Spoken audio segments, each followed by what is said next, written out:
इयत्ता 10वी प्रकरण 7 महत्वमापन अभ्यास 7.4 मधला आपण पहिलं गणित बघत आहोत। आपल्याला वर्तुळ दिलेलं आहे, त्याचा केंद्रबिंदू A आहे, वर्तुळ पाकळीची कोन आहे 45 अंश। आपल्याला या छायांकित भागाचं क्षेत्रफळ करायचं आहे, त्रिज्या दिली आहे 7 वर्गमुळात 2। पहिले आपण दिलेली माहिती लिहून घेऊया। कोन BAC बरोबर 45 अंश, AB R 7 वर्गमुळात 2 सेंटीमीटर, पायची किंमत 3.14 वर्गमुळात 2 ची किंमत 1.41। सूत्र लिहूया। वर्तुळखंड BXC चे क्षेत्रफळ बरोबर r वर्ग कंसात पाय थीटा छेद 360 वजा sin थीटा छेद 2। वर्तुळखंड BXC चे क्षेत्रफळ बरोबर r ची किंमत 7 वर्गमुळात 2 कंसाचा वर्ग छेद 3.14 गुणिले 45, थीटाची किंमत छेद 360 वजा sin 45। इथे आपण नवाने भाग दिला, 9 45 9 चौक 36 हे शून्य लिहिले। 7चा वर्ग येतो 49, वर्गमुळात 2 चा वर्ग येतो 2 कंसात परत आपण भाग दिला 40 ला 5 × 5 5 8 40, sin 45 ची किंमत 1 छेद वर्गमुळात 2 छेद 2, 49 गुणिले 2 98 कंसात 3.14 छेद 8, परत 2 ने भाग दिला आपण 2 चौक 8 2 के 2 दशांश चिन्ह 3 2 गेले उरला 1, 11 झाले 2 पंचे 10, 11 10 गेले उरला 1, 14 झाले 2 7 14, 1.57 छेद 4। इथे हे जे छेद आहे त्याचा छेदाला काही नाही म्हणजे 1 असतो, आपण त्याला उलट करून गुणिले घेतलं 1 छेद वर्गमुळात 2 गुणिले 1 छेद 2, त्याचं उत्तर येतं 1 छेद 2 वर्गमुळात 2। 98 कंसात 1 दशांश चिन्ह 57 छेद 4 वजा 1 छेद 2 वर्गमुळात 2। काय वर्गमुळात 2 परिमेयकरण करायचं म्हणजे वर्गमुळात 2 आपल्याला घालवायचंय, म्हणून अंशाला आणि छेदाला आपण काय केलं वर्गमुळात 2 ने गुणलं। 98 कंसात 1 दशांश चिन्ह 57 छेद 4 वजा 1 गुणिले वर्गमुळात 2 छेद 2 वर्गमुळात 2 गुणिले वर्गमुळात 2। 98 कंसात 1 दशांश चिन्ह 57 छेद 4 वजा वर्गमुळात 2 ची किंमत आपल्याला दिली आहे 1.41, ती आपण इथे लिहिली 1.41 छेद 2 वर्गमुळात 2 गुणिले वर्गमुळात 2 वर्गमुळात 4।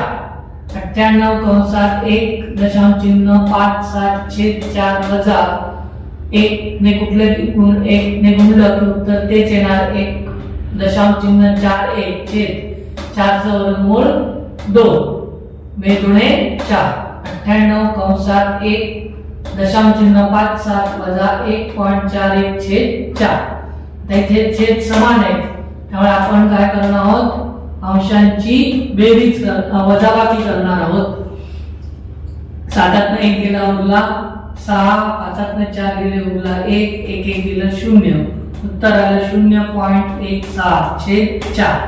98 गुणिले 0.16 छेद 4, 4 ने आपण याला भागिलं 4 ने शून्याला भागिलं 0 दशांश चिन्ह एकाला भाग जात नाही म्हणून परत 0 16 घेतले 4 चौक 16 आणि या 4 ने आपण 98 ला गुणलं 4 8 32 ची 2 8 3 4 9 36 अधिक 3 39। वर्तुळखंडाचे क्षेत्रफळ बरोबर 3.92 सेंटीमीटर वर्ग।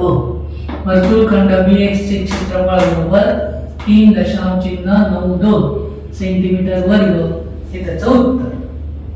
आता आपल्याला दुसऱ्या गणितात काय दिलेलं आहे कंसाचं माप दिलंय PQR, या कंसाचं माप दिलंय 60 अंश।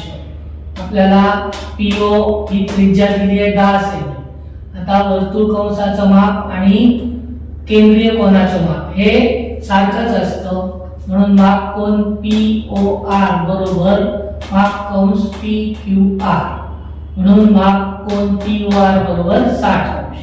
पायची किंमत दिलेली आपल्याला 3.14, वर्गमुळात 3 ची किंमत दिली 1.73. वर्तुळखंड PQR चे क्षेत्रफळ बरोबर सूत्र आहे r वर्ग कंसात पाय थीटा छेद 360 वजा sin थीटा छेद 2. r ची किंमत आहे 100. 100 चा वर्ग छेद पायची किंमत 3.14 गुणिले 60 छेद 360 वजा sin 60 छेद 2. 0 0 गेले 6 1 6 6 7 36 6 7 36. 100 कंसात 3.14 छेद 6 वजा sin 60 ची किंमत आहे वर्गमुळात 3 छेद 2 छेद 2. याचा छेद काय म्हणजे 1 पकडून आपण त्याला उलट करून गुणिले करणार. मग 100 कंसात 3.14 छेद 6 वजा वर्गमुळात 3 छेद 2 गुणिले 1 छेद 2. अंशाचा अंशाला गुणाकार याची किंमत आपल्याला दिलेली आहे. 100 कंसात 3.14 छेद 6 याची किंमत आहे 1.73. 1 ने गुणले की उत्तर तेच येणार, म्हणून 1.73 बेदुणे 4. आता छेद समान करायचा आहे. छेद समान म्हणजे 6 दुणे 12 आणि 4 त्रिक 12, म्हणून अंशाला इथे अंशाला आणि छेदाला 2 ने गुणणार, तिथे अंशाला आणि छेदाला 3 ने गुणणार. 100 कंसात 3.14 गुणिले 2 छेद 6 गुणिले 2 वजा 1.73 गुणिले 3 छेद 4 गुणिले 3. 2 ने गुणलं 2 चौक 8, 2 के 2 दशांश चिन्ह 2 त्रिक 6 6 दुणे 12 वजा 3 ने गुणलं 3 त्रिक 9 3 त्रिक 9 3 7 21 8 2 3 1 3 2 5 दशांश चिन्ह 2 स्थळानंतर म्हणून 0.19 4 त्रिक 12. 12 यांची वजाबाकी केली 9 ने 8 18 1 1 गेलं 0 7 5 गेले 1 1.09 छेद 12. 12 ने याला भागलं तेव्हा इथे भागाकार 12 ने 1 ला भाग जात नाही म्हणून शून्याचा भाग 1 घेतला, वर्ण घेतलं 0 दशांश चिन्हानंतर संख्या घेतली म्हणून दशांश चिन्ह. 10 ला भाग जात नाही म्हणून परत शून्याचा भाग 12 0 0 वर्ण राहिले 10, वर्ण घेतले 9 109 झाले. 12 9 अष्टोदशे 109 वर्ण 108 गेले उरला 1, वर्ण घेतलं 0 10 झाले, परत भाग जात नाही म्हणून खाली भाग दिला शून्याचा 10, वर्ण घेतले शून्याला 12 96 0 0 4. साधारण 4 दशांशापर्यंत उत्तर काढ म्हणजे उत्तर आलं आपलं तिथे आलं 100 गुणिले 0.0908.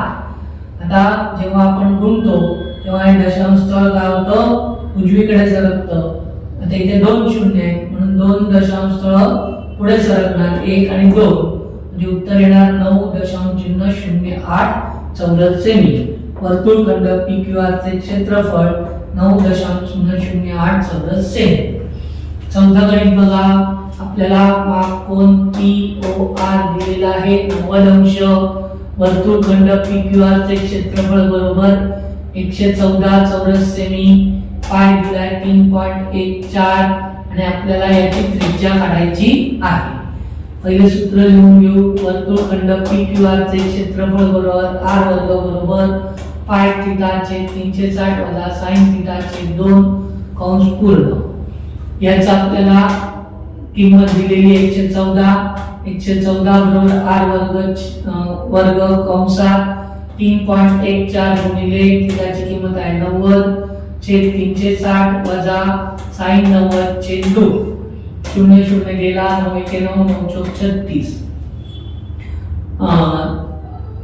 114 बरोबर r वर्ग छेद 3.14 छेद 4 वजा sin 90 ची किंमत 1 म्हणजे 1 छेद 2. याला आपण 2 ने भाग दिला 2 गुणे 4 2 के 2 3 2 गेले उरला 1 11 झाले 2 पंचे 10 14 झाले 2 साती 14 1.57/2 वजा 1/2. याच्यातनं 1 वजा केला तर उरले 114 r वर्ग गुणिले 0.57/2.